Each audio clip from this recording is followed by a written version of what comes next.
Hey, what's up? Liron here. Today we're learning how to do a master study and why they are so helpful. So one of the things that really helped me to continuously improve with watercolor painting is imitating masters that I admire the way they work. Now, a couple of key things here is you don't want to imitate the master, which is in this case Edward Seago, which I also covered in a Painting Masters episode. Check it out. You don't want to imitate them to the T. You don't want to do things exactly as they do them. You want to realize what the essence and the idea behind how they work is. So I'm going to show you when we get to the table. I'm going to show you some main ideas about this painting. But one of the things that really characterizes Seago is the ability to put it in one go and never touch it again, and it looks beautiful and fresh and spontaneous and the opposite of overworked. Okay, so let me show you how it's done, how I make a study of Edward Seago. So to get started with the study, we'll start with the drawing, and this is where actually one of the most important things we can learn from doing a master study comes, which is the composition. So we have that tree in the middle, and that's the main kind of interest point here. I love the way it's layered with the ocean to the back. Now this is a very small study, relatively speaking, so I can kind of put everything in one go rather fast. So that's the bushes here at the front and kind of the right side. That's the base of the tree. It's surrounded by some foliage here. A lot of it is very, very gentle and impressionistic. Here's the sea, which is a major part of this painting when it comes to layering it behind the tree, and a couple of rocks. Okay, now what I want you to really pay attention to is how Seago is a genius of composition. He really knows how to layer everything in an interesting way. So we have this tree, and let's get started on that. And when I'm doing these master studies, my goal is not to create a replica, but it's to learn more about the artist, how they approached things, how they, why they did things the way they did, and a bit of the technique they used to get to the results they got. Okay, that's what I care about. I don't necessarily try to imitate the colors to the T. I don't care about all of that. I will try to preserve the temperature or harmony if that's a major part of the painting. If I feel like that's a big part of it, I will try to preserve that and the authenticity when it comes to that. But more than that, I care about the trying it out, seeing what I get. Another plus with studies is that you learn about yourself, because the mistakes you make, or alternatively the changes you make, can teach you a lot about why you're doing things the way you're doing them.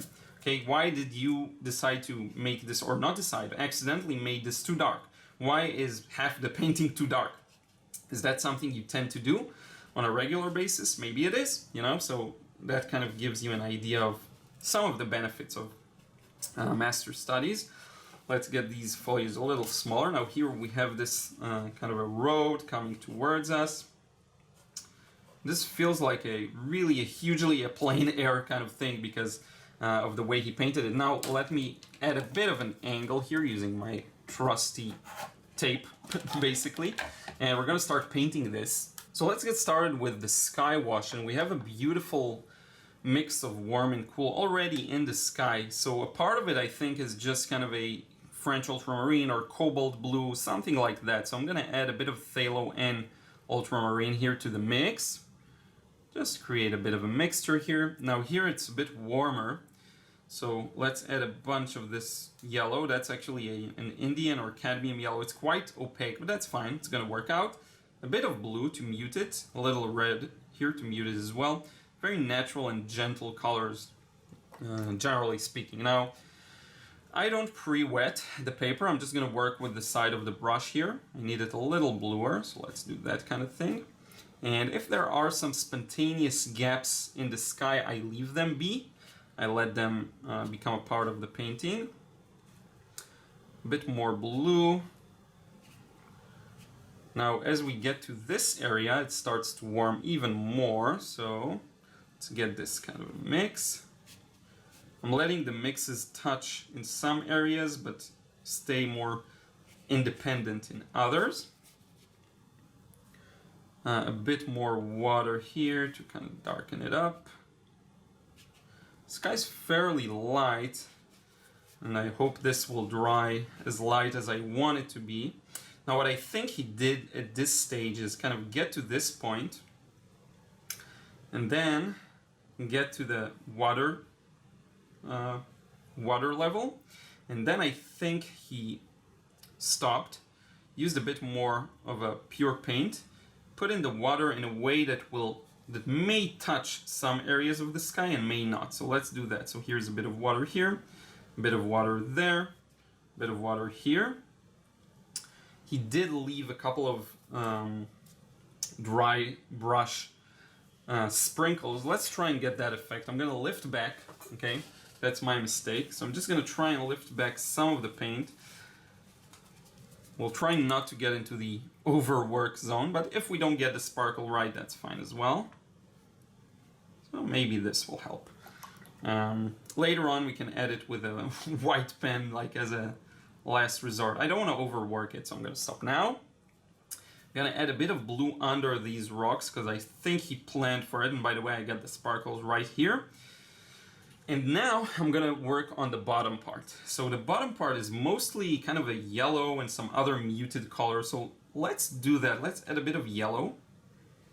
I feel like there's also a bit of red or peach color here. I'm gonna try not to exaggerate it, but as you can see, there's a bit of yellow on the sides here. And this is kind of an underpainting to the foreground, okay? So something like that. Around the sea, I'm leaving a couple of gaps here and there. Now the road is a little more purpley. So let's add a bit of green to the mix, neutralize it. And I think this is pretty much it. Let's paint around the tree, touch the water a bit, that's fine. I think that's good for a first wash. Let's let this dry and see what happens, and if we can turn it into something that's similar to the study he made. The sky, in our case, may be a tad bit darker, but that's fine. We'll work with what we've got. So everything's 99% dry now, and this is a good opportunity to talk a bit about Seago's strength. His real strength, I think, was in the ability to put things once and never touch them again, leaving the washes very fresh and beautiful looking. So this is what I'll attempt to do here. And he works on this tree. I'm going to start with the tree, actually. He seemed to work on it in a very quick fashion. Let me try mixing in some kind of a dry brush mix. It's going to be a little challenging, and I already started putting it in not as dry a brush, but that's fine. So a bit of yellow around here. He loves to leave these gaps. Now you have to take into consideration that if the painting was originally done in a larger size, it's much easier to get these dry brush textures in a larger size because you have the room to do the correct brush stroke and swipe really fast. So don't worry if it's not perfect, that's fine. What I did want it to be as darker than the ocean, as lighter than the ocean. So perhaps I'm gonna lift only the right side here. Around here, just using some toilet paper. This will bring it a little forward, okay? Now, in order for this to work, I have to pick up the pace and continue. So let's work on the upper sections of the tree. And again, if you can, put it in one go, never touch it again. That's ideal. Bit of details here on the top branches. I think this will benefit from some burnt sienna. And again, I'm not following the exact color, but I am trying to get a right temperature, okay? And then a couple of branches here off to the right, a little drier brush strokes, brush marks. And again, knowingly, it's not going to be the same. I know that I can never get the exact same result Seago got. First, because I'm not Seago. Second, it's just the nature of watercolors is random. It's not going to give you even unified results. Okay, so now we're done with the tree. Let's start working on its environment. I'm actually going to start with this big bush on the left. This seems to me like a mix of sap green and some burnt sienna. So here we go, a bit of sap green here. And let's get a bit of burnt sienna. And he's not fully mixing anything, maybe even undersea green. You know what, that's a bit more of a muted green, the way I see it. So let's just place it in, see what happens. So here's a bit of green. Maybe let's use a bit of that red. You know what, I think it'll work better than burnt sienna. And a bit of that Verona gold ochre that's best used straight out of the tube, by the way. That's this paint's weakness. Now his trees and bushes aren't too dark. You have to really get the value not to be too dark, because he's a master at using the right value, the right time, without overworking it, which I have done a bit here. Now let's expand this towards the road here. The negative shapes is also something you have to be aware of. The shape created by doing this bush here, there's this negative shape of, you know, the road or whatever. Now I'm going to connect it to this very dark left side here. I don't know exactly the color used for it, but let's just put it in like that. Tried going for a drier brush stroke, but that's fine. Connect the left side with the right side with a bit of a warm kind of value here. There is a bit of a very light hint here at the left of the road, like so.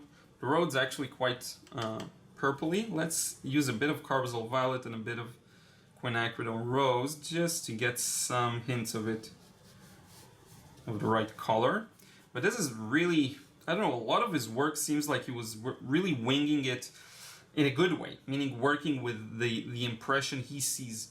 And that's really what I want you to, you know, a lot of the times when people do these studies, first you have to remember, again, you're using second-hand impression, so it's never going to be the same or as accurate. That's second-hand impression. He saw the reference and he painted it, and now you're painting it based on his second-hand impression of the reference. Okay, so it's not going to be the same, but even worse than that, you can't feed off the original cause of inspiration. Okay, so you have to be aware of that fact, and then not judge yourself too harshly. But then when you do have the opportunity to paint perhaps outside or, you know, plein air, do that, because that's a really huge part in being really inspired by the actual reference. Okay, it just is a huge help in improving. Okay, so now we're done with this. I don't want to overwork anything here. Let's do the background, which is a bit of a purple for the hills in the background, a bit blue. And I'm sorry you can't see the mix, it's outside the frame, sorry about that. But I'm gonna put it right through here. And this has to be a little lighter than everything you've seen so far. A bit more blue, I think, because this is in the background, okay? So it has to be a little lighter, a little more blended, a little blurrier. In fact, let's blur out the right side, like this. And I think we got a nice little impression of the scene here. Let's add a bit of burnt sienna touches here and there. He seems to have done that kind of thing. Bit of red, it feels. And I don't want to overdo it. I really hate the way this turned out. It looks like it has some red fruit on it. But other than that, I'm quite happy with the result. Remember, you can always use a spray gun to help some of the paint spread out like this. I kind of overdid it this time, but here we go. I wanted to help this edge spread. But in any case, I think with that we're done. So that's how you do a master study. You try, you do your best. You realize that it's never gonna be exactly the same, because watercolor's nature is to be a little different every time you do it. Let's add a bit of darkness to the sea, just a bit, without overdoing it, hopefully. But that's the nature of watercolor. Every time you get something a little different, which is perfect. That's the way it should be. So don't stress over it. Try and do your best. And remember, this is a huge component in improving. So try and get these, many of these done. So here we go, result up close. Will never be as good as Seago's. He has a bit more vibrant colors, actually. I think he used a yellow that allows that. I should probably try a different one.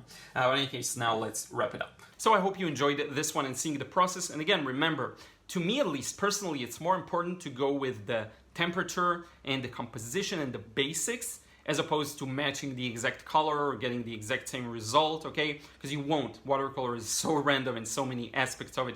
The randomness can be a little frustrating, but it can also be your biggest asset. And if you're able to let go and use it as an asset, that's a huge thing that will really help you, which is why I devised my Frustration Free Watercolor course, just to hit the nail on the head with that kind of thing, allowing you to let go and enjoy the strengths of watercolor painting, which a lot of people perceive as the challenge or the disadvantage. It's a strength, and I'm going to show you how to hone it and use it to create beautiful artwork. Okay, so be sure to check that out. Be sure to let me know your thoughts on this video, if you have any other masters you want me to create studies of, or if you have any other questions, I'm here for you. Don't forget to give this video a like if you enjoyed it, and subscribe if you still aren't. I have tons of other processes like this one, and I will see you again in the next vid real soon.